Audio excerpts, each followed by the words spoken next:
Thank you for staying with us here at Champion News Talk Radio, brought to you by championnews.net. Jim Edwards, during the break, we were talking a little bit about how folks can reach you, and that's IRRPAC.com. Right. PAC is PAC. Illinois Republican Renaissance PAC.com. IRRPAC. PAC.com. That's correct. And that's how they can reach the Republican Renaissance PAC.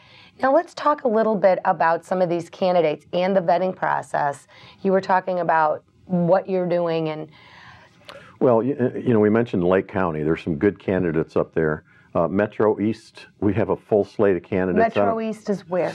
East of St. Louis, that whole area. Okay. In Illinois. Yeah. Of course, okay. And we have, of course, we have Jason Plummer running for Congress down there, but we have some good guys, Kyle McCarter, Sam McCann, Dwight Kay that got elected last time, and of course Sam McCann has a primary, but there are two more senators down there. We have Dave Barnes and Mike Babcock running for the Senate. We have Kathy Smith, Julie Eggers, Melinda Holt running for the House. We have a full slate of outstanding candidates. And you've been vetting those. It's been just about a year, hasn't it?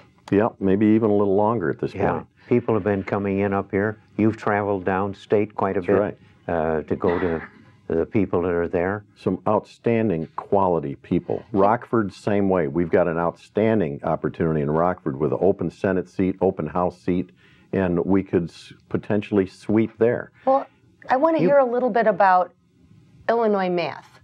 We're talking about 6 + 6 - 1. What is the Republican Renaissance Here's what that doing? means, by the way. 6 + 6 means we need 6 pickups in the House or 6 pickups in the Senate for the Republicans to have control. We need 6 That's and all we need. 6. That's all we need. To control 6. Now, we're running a lot more candidates, but we have to have 6 pickups. Yeah, but what about this mapping? I've heard this map that was gerrymandered by the Democrats has created a mess for any type of Republicans to even get elected. This is a very friendly Democrat map. What do you have to say to that? Well, here's the deal. Illinois is, here's the way I explain it. Illinois is a overwhelmingly Republican state. If you look at the maps, it's blue. Red everywhere. However, it's completely and totally dominated by the Democrats. Not just the Democrats, they're Chicago Democrats and their attorneys. And Quinn won only 3 counties out of how many are there? 128 counties? 102. 102. He only won 3 counties. Of course, the 2 big ones are But Quinn won the St. Clair race. How and could Cook. that be? Well, Cook County. Chicago, where we have Michael Madigan running, running scared, by the way, because that's where the -1 comes in. So 6 pickups in the House, 6 pickups in the Senate, and -1, and that's Michael Madigan's seat. Incidentally, he goes if we get the House. He would no longer be in the majority, even if he were reelected. But Michael Madigan... But it's quite a story of what's going on to oust Michael Madigan out of his own district, where it turns out he's not too well liked there. No, he is not. But and he has a lot of forever. power. That's right. He's been there forever. How are you going to get rid of someone who's been there forever? Well, he has the money and the power and the name, which are big. Huge. And the big teachers union is the biggest thing that Madigan's got. Madigan got, in recent years, from the IEA, he got about $1 million, and that goes for his daughter as well. I mean, he's got his back taken care of by the Attorney General of the state, and she got about $1 million. So is that straight politics that's being played by the Madigans? All of the money in the Democratic Party flows through Mike Madigan. People don't follow individual candidates in that party. Mike Madigan sets the rules. Mike Madigan, the man. And he's backed up by the woman in charge of the laws of Illinois, which is his daughter. Boy, little that's real great, isn't it? Whoever thought that was a good idea? Yeah, that's like playing cards and somebody else has like an extra deck and they can just throw something in the kitty whenever they want. You know? It's like playing hat dice with Harry the horse. He throws the dice in and he says, your point is 6, and now, you have 7'd out. You never got to look in the hat. Well, speaking of family, I don't know if Madigan has any grandchildren, but how would you feel if you were in his position and your grandchildren one day will be able to say, my grandfather took the great state of Illinois and turned it into the worst state in the United States of America? Because that's what he's done.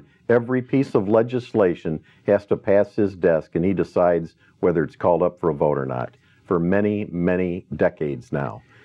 He is the architect of this disastrous mess in Illinois. I thought at one time Madigan would wake up some morning and say, my God, what have I done to my wonderful state of Illinois? Because this was a terrific state. Yes. I'm an old goat. I knew how wonderful Cook County was in Chicago. They were the dynamo of the world in the 1950s and before. And this thing has gone that bad. You think the man would wake up?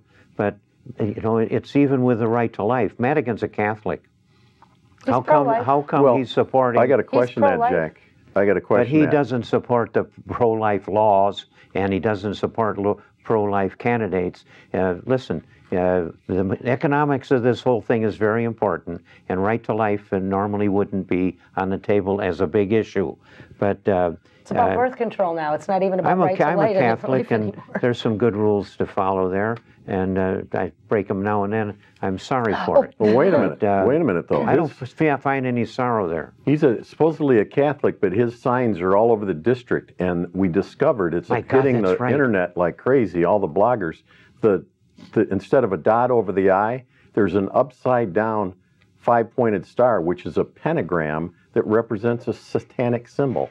Yeah, so, why would he do that? Somebody knew what they were doing to turn the star completely around 180 degrees, and that is a satanic symbol. It's almost conspiracy theory subliminal messaging, it's sounding to me. It fits with what he's done to Illinois, though. Satanic symbol. Listen, I should be clear that he should have a better understanding of the morals that should be embedded in the platform of a decent political party, which is what is in the Republican platform.